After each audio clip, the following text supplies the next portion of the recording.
Let's take a look at the polling aggregates across those 7 key battlegrounds that we've been talking about, right? In your Sun Belt, you see a little bit more red than blue. In fact, there is no blue in the Sun Belt, but again, it's way too close to call. Trump by 3 in Arizona, 2 in Georgia, 1 in North Carolina, a tie in Nevada.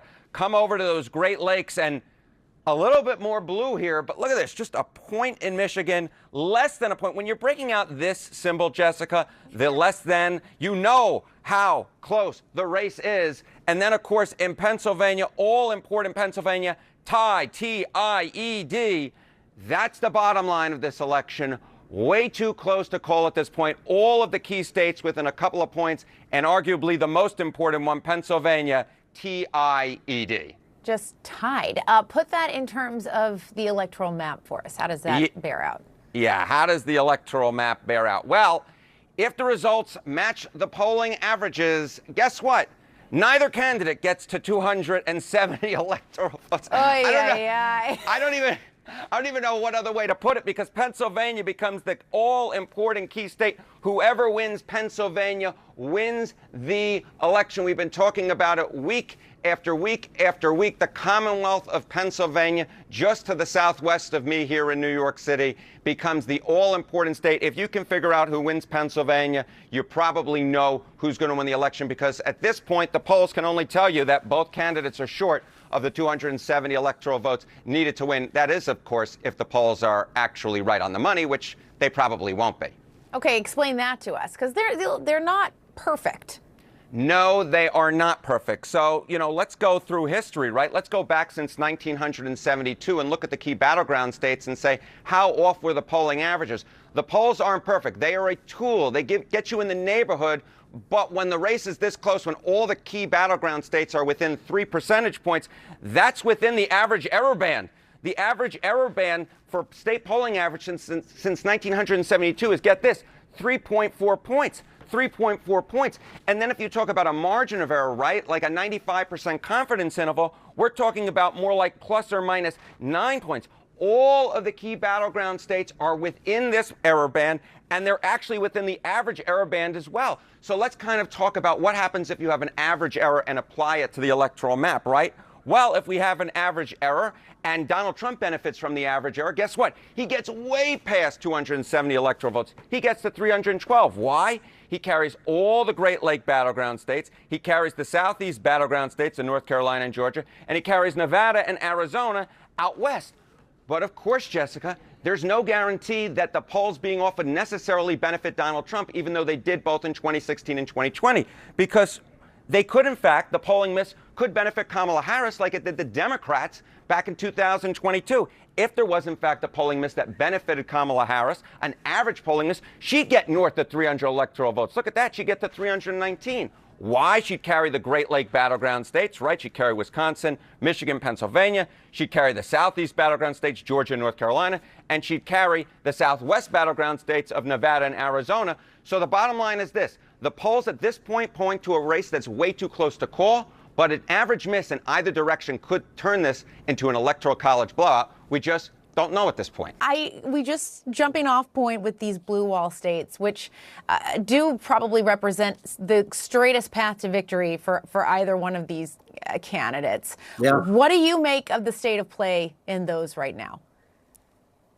Yeah, well, first of all, I coined the blue wall back in 2009, and initially it referred to the 18 states that ultimately voted Democratic in all 6 elections from 92 to 2012. The most states either party had won over 6 consecutive elections since the formation of the modern party system in 1828. Trump, of course, famously dislodged Michigan, Pennsylvania, and Wisconsin from the blue wall in 2016. And now when people talk about the blue wall, they're usually referring just to those 3 states. So in my mind, it's kind of the bricks that fell out of the wall have become the wall. Now, what's really important is that since 2016, Democrats have regained the initiative in those 3 states. I think the evidence is that the counter mobilization or the backlash to Trump has been more powerful than the mobilization that Trump effectuated in Michigan, Pennsylvania, and Wisconsin. The Democrats won the governorships in all 3 in 2018. They won them again by more in 2022. They flipped 3 state legislative chambers. They hold 5 of the 6 U.S. senators. And of course, Biden won all 3 in 2020 by a combined 260,000 votes. The difference is that inflation in particular, I think, creates a tougher environment for them. But given what's happening in the national numbers, Jessica, where the erosion that Democrats are seeing relative to 2020 is primarily among non-white voters, and Harris is largely holding Biden's support among white voters, which was higher than Clinton's 4 years earlier. Clearly, I think these three states that are predominantly white and older, paradoxically, are considered the safer path for her at this point than the Sunbelt states that are younger and more diverse. That's so interesting you bring up that point, because in talking with people, you kind of remind them that conventional wisdom that we've all held true for a long time, a lot of it in so many ways is getting turned weirdly upside down in this race if it ends up shaking out in the final result. One of them being, to your point, Harris's strength with white voters, and maybe Trump's, gaining and strength with voters of color, especially in cities, which is an interesting dynamic. Right. I mean, race and age are kind of narrowing as divides in this election, and gender and education levels are widening in this election. And, if you kind of look at it that way, in the Sunbelt states, such a high percentage of the electorate overall, and certainly such a high percentage of the Democratic coalition, are voters of color, that even small shifts away from the Democrats, particularly, what we're seeing among Latino voters, we'll have to see how much actually pans out among Black voters, but possibly some among Black men. Even small shifts can be really damaging to their ability to win those kind of states where it is generally tougher to win white voters. Historically, Democrats have run better among white voters in the former blue wall states of Michigan, Pennsylvania, and Wisconsin. And as I said, they are a larger share of the electorate, 80% in Michigan, 80% in Pennsylvania, 90% in Wisconsin. So you have a scenario where it's not hard to imagine that Harris's advantage in the popular vote will erode from what Biden did in 2020. He won the popular vote by 4.5 points. Maybe she might only win the popular vote by as little as Hillary Clinton did, 2 points, or even less. But even if she does, if she's holding her support among white voters, she will be better positioned than Clinton was to still hold Michigan, Pennsylvania, and Wisconsin with a narrow advantage in the popular vote. And, Pennsylvania obviously is the toughest of the three. We've been accustomed to the idea that all three of these states vote to the right of the nation overall, because they did in 2016 and 2020. But it was the opposite in the first 4 elections in this century. And if we have this kind of inverted pattern of racial support, it would not be surprising to me if, in fact, these states vote more Democratic than the country overall. Or something very close to the overall national level.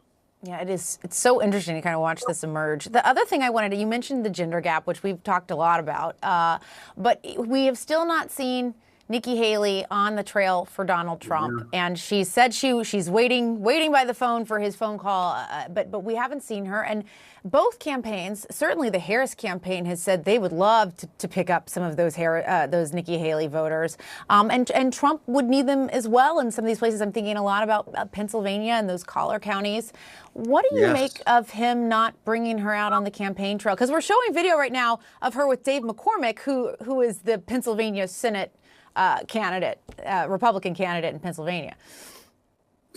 Well, I think it's kind of indicative of, first of all, it's a real signal of how Trump views the rest of the Republican Party at this point. When he was president the first time, he felt that he had to kind of make concessions to other power centers in the party. Now he feels like he has to make no concessions to anyone, and that, the party really, that he's broken the party, and broken their will to resist him on anything. It's a mistake. There's no other way to describe it.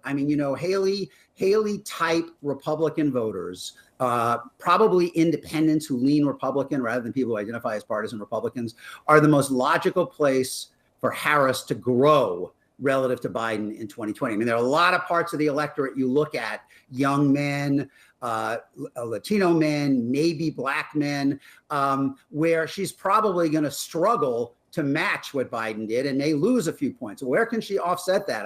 The most logical place are these big, racially diverse, well-educated, populous inner suburbs around Philadelphia, Milwaukee, Detroit, Atlanta, and Phoenix. And, the Haley voters broadly described are, I think, a very attractive target for her.